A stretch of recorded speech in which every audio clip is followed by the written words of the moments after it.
First few paragraphs, the financial industry is stagnant. There's no digital financial architecture to support the innovation we need. Goes on to say that I understand we're not the ideal messenger right now. What do you make of how at least he's framing this in the early going? Well, I give him credit for self-awareness. They are clearly not the correct messenger.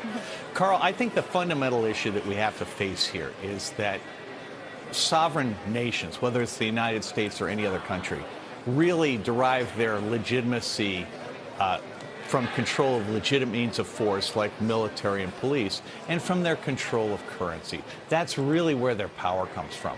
And so the notion of a corporation creating a reserve currency that would compete with the dollar or the euro is really contrary to the system of governance that we have around the world today.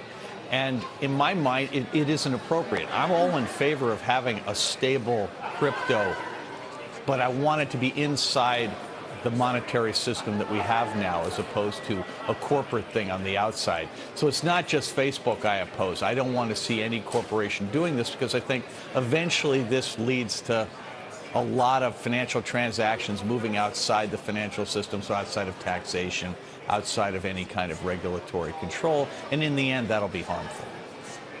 What do you think his appearance today, Roger, says about Libra being a priority for him and this company? Well, I mean, Carl, to my mind, the fact that they're persisting on it, given all of the blowback that they've gotten, says exactly what you just said, which is that he believes that this is the next big thing. And I totally get why that would be true. If you think about the business model they've created, which is on advertising for the most part, you know, clearly there's a lot of pressure going against the surveillance capitalism business model. And at some point, it's going to exert drag. Now, if he can move into a cryptocurrency that is, in fact, a reserve currency, the scale of that's likely to be wildly bigger than the scale of his ad business. And it's likely to be immensely profitable. And it will be outside of the current regulatory framework, which from his point of view would be a fantastic outcome. And for all of those reasons, we shouldn't let it happen. Roger, you know, when you think about a currency, I mean, our willingness to give somebody a piece of paper and their willingness to accept it, trust obviously is everything. Yeah. Is there just a complete lack of self-awareness on the part of this company in terms of how they're viewed? Yeah, David, I don't know what it is, to be honest with you, because, you know, they believe so fervently in their mission, and they believe that their mission justifies any means necessary to get there.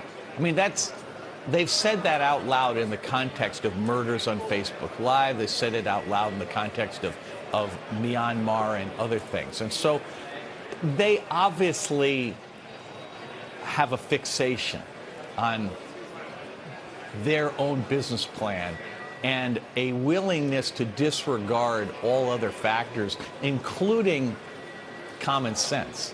And so I don't want to pretend I know what's going on inside their head, but I'm personally mystified. And what I hope happens here is that the first person who interviews them puts a bullet in the head of Libra, says, you know, NFW, and then they move on to talking about any one of the 150 other things that Congress should be dealing with respect to Mark Zuckerberg today.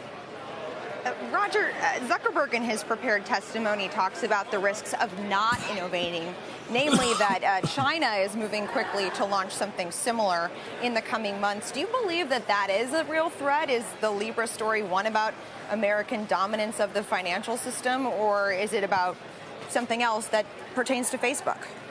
To be clear, when American companies, internet platforms talk about competing with China, the piece they don't mention is that what China's doing is massive behavioral manipulation.